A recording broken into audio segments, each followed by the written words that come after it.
नमस्कार, ये आकाशवाणी शिमला है। अब आप नीतू वर्मा से प्रादेशिक समाचार सुनिए। आज के मुख्य समाचार। मुख्यमंत्री जयराम ठाकुर ने जोगिन्द्रनगर क्षेत्र के चौंतड़ा में 110 करोड़ रुपए की योजनाओं के किए उद्घाटन व शिलान्यास। राज्य स्तरीय स्वच्छता श्रमदान उत्सव आज से शुरू, 15 अगस्त तक चलाई जाएंगी स्वच्छता गतिविधियां। प्रधानमंत्री नरेंद्र मोदी कल पीएम किसान सम्मान निधि योजना के तहत वित्तीय लाभ की अगली किश्त करेंगे जारी। और विधानसभा का मानसून सत्र 2 दिन के अवकाश के बाद कल से शिमला में फिर होगा शुरू। 18 वर्ष से अधिक आयु वर्ग के लिए सरकारी केंद्रों पर निःशुल्क राष्ट्रव्यापी कोविड टीकाकरण अभियान जारी है। युवा श्रोताओं से हमारा आग्रह है कि स्वयं कोविड रोधी टीका लगवाएं और अन्य लोगों को भी इसके लिए प्रोत्साहित करें। कोविड स्वास्थ्य के लिए खतरा बना हुआ है, ऐसे में एहतियाती उपायों के पालन में कोताही न बरतें। जब तक जरूरी न हो घर से बाहर न निकलें और इन 3 आसान उपायों का पालन करें। मास्क लगाएं, 2 गज की सुरक्षित दूरी बनाए रखें, हाथ और मुंह साफ रखें। कोविड संबंधी जानकारी और मार्गदर्शन के लिए राष्ट्रीय हेल्पलाइन नंबर 0112397804 और 1075 पर संपर्क करें। अब समाचार विस्तार से। मुख्यमंत्री जयराम ठाकुर ने मंडी जिले में जोगिन्द्रनगर क्षेत्र के चौंतड़ा में आज करीब 110 करोड़ रुपए की विकास परियोजनाओं के उद्घाटन व शिलान्यास किए। इस दौरान ग्राम स्वराज सम्मेलन को संबोधित करते हुए उन्होंने कहा कि पंचायतीराज संस्थाएं लोकतंत्र की आधारभूत इकाई हैं और राज्य सरकार इन्हें सुदृढ़ करने के लिए वचनबद्ध है। उन्होंने पंचायत प्रतिनिधियों से अधिक जिम्मेदारी और समर्पण भाव के साथ कार्य करने का आग्रह किया ताकि वे लोगों की अपेक्षाओं पर खरा उतर सकें। मुख्यमंत्री ने कहा कि प्रदेश में जोगिन्द्रनगर आदर्श विधानसभा क्षेत्र बनने की ओर अग्रसर है और क्षेत्र में करोड़ों रुपए की परियोजनाओं का क्रियान्वयन किया जा रहा है। उन्होंने कहा कि राज्य सरकार कोविड महामारी के बावजूद प्रदेश का निर्बाध गति से विकास सुनिश्चित कर रही है।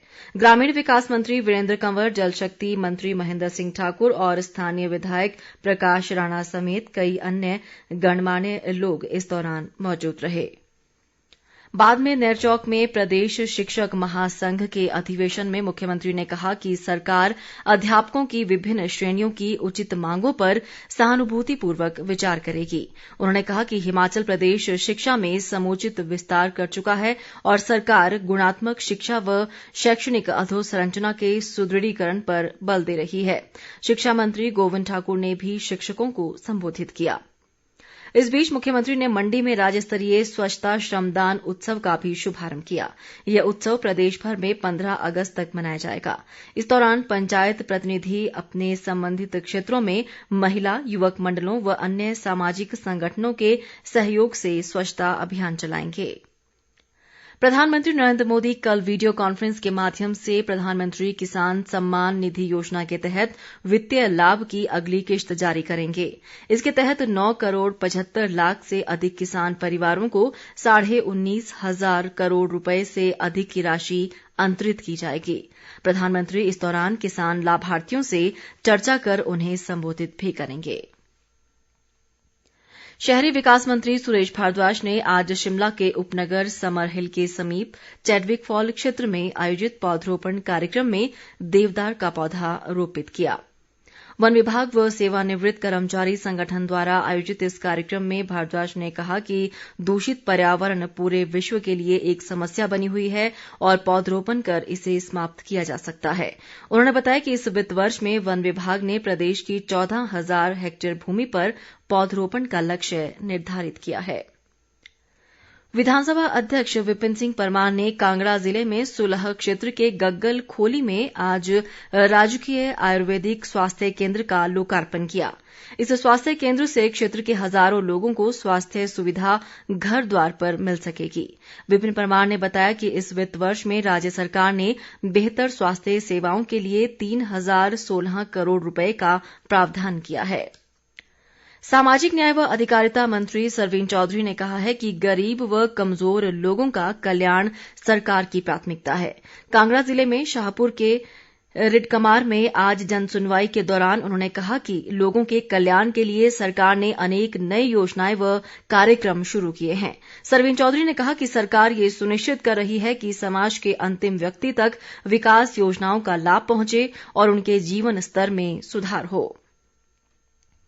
दूरदर्शन के महानिदेशक मयंक अग्रवाल ने कल देर शाम शिमला में सूचना व जनसंपर्क विभाग के निदेशक हरबंस ब्रसकॉन सहित विभाग के वरिष्ठ अधिकारियों के साथ बैठक की। उन्होंने सरकार की योजनाओं के प्रभावी प्रचार प्रसार के लिए दूरदर्शन व विभाग के अधिकारियों के बीच तालमेल बढ़ाने की आवश्यकता पर बल दिया। मयंक अग्रवाल ने कहा कि पहाड़ी राज्यों की विकास यात्रा में दूरदर्शन का काफी महत्व रहा है। उन्होंने कहा कि वर्तमान में सोशल मीडिया में भी दूरदर्शन के कार्यक्रमों की लोकप्रियता बढ़ी है। प्रदेश विधानसभा का मानसून सत्र 2 दिन के अवकाश के बाद कल शिमला में फिर शुरू होगा। सदन की कार्यवाही दोपहर बाद 2 बजे प्रश्नकाल के साथ आरंभ होगी। इसके बाद मुख्यमंत्री जयराम ठाकुर सप्ताह भर की शासकीय कार्यसूची से सदन को अवगत करवाएंगे। मानसून सत्र 13 अगस्त तक आयोजित किया जा रहा है। इसे लेकर विधानसभा परिसर में सुरक्षा के पुख्ता प्रबंध किए गए हैं। सत्र के दौरान कोविड से बचाव को लेकर भी विशेष तैयारी की गई है। प्रदेश भाजपा अध्यक्ष सुरेश कश्यप ने कहा है कि अगले वर्ष होने वाले विधानसभा चुनावों में भाजपा एक बार फिर सशक्त सरकार बनाएगी। शिमला स्थित पार्टी मुख्यालय में आज शिमला ग्रामीण भाजपा मंडल की बैठक में उन्होंने कहा कि पार्टी कार्यकर्ता हर समय हर चुनौती के लिए तैयार हैं। पूर्व मुख्यमंत्री प्रेम कुमार धूमल ने कहा है कि केंद्र व प्रदेश सरकार समाज के हर वर्ग व हर क्षेत्र को लाभ पहुंचाने के उद्देश्य से बेहतरीन कार्य कर रही है। हमीरपुर जिले के भोरंज में आज भाजपा के प्रशिक्षण शिविर में उन्होंने कहा कि पार्टी कार्यकर्ताओं को सरकार की कल्याणकारी योजनाओं को जन जन तक पहुंचाने के लिए निरंतर कार्य करते रहना चाहिए। प्रदेश कांग्रेस महासचिव व लाहौल स्पीति विधानसभा क्षेत्र के प्रभारी महेश्वर चौहान ने सरकार पर जिले की अनदेखी का आरोप लगाया है। शिमला में आज पत्रकार वार्ता में उन्होंने कहा कि जिले में पिछले दिनों प्राकृतिक आपदा से जानमाल व फसलों को भारी नुकसान हुआ है, लेकिन सरकार प्रभावितों को राहत देने में नाकाम रही है। वहीं दूसरी ओर राष्ट्रीय जनजातीय आयोग के उपाध्यक्ष व लाहौल स्पीति के पूर्व विधायक रवि ठाकुर ने आरोप लगाया कि सरकार जानबूझकर जिले की उपेक्षा कर रही है। शिमला ग्रामीण से कांग्रेस विधायक विक्रमादित्य सिंह ने पर्यावरण संरक्षण के लिए लोगों से अधिक पेड़ लगाने का आह्वान किया है। वे आज राजधानी शिमला के साथ लगते संकट मोचन के बढ़ई में वन महोत्सव कार्यक्रम में बोल रहे थे। प्रदेश में आज कोरोना संक्रमण के 187 नए मामले सामने आए हैं। चंबा जिले में सबसे अधिक 91, मंडी में 36, हमीरपुर में 23 जबकि कुल्लू में 16 मामलों की पुष्टि हुई है।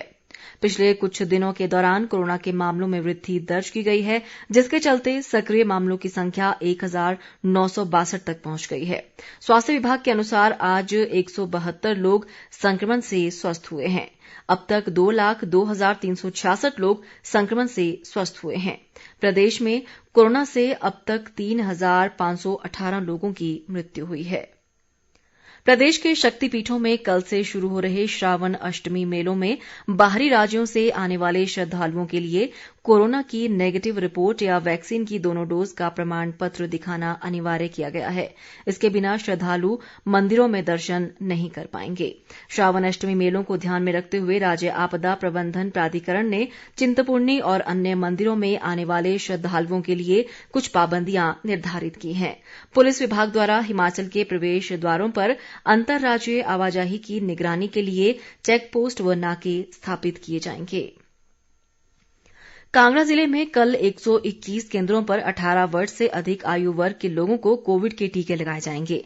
जिला प्रशासन ने इन केंद्रों में सामाजिक दूरी की अनुपालना सुनिश्चित बनाने के निर्देश दिए हैं। प्रत्येक टीकाकरण केंद्र पर करीब 150 लोगों के लिए वैक्सीन लगाने की व्यवस्था की गई है। अंत में मुख्य समाचार एक बार फिर।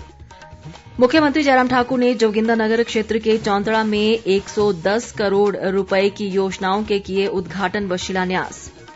राज्य स्तरीय स्वच्छता श्रमदान उत्सव आज से शुरू, 15 अगस्त तक चलाई जाएंगी स्वच्छता गतिविधियां। प्रधानमंत्री नरेंद्र मोदी कल पीएम किसान सम्मान निधि योजना के तहत वित्तीय लाभ की अगली किश्त करेंगे जारी।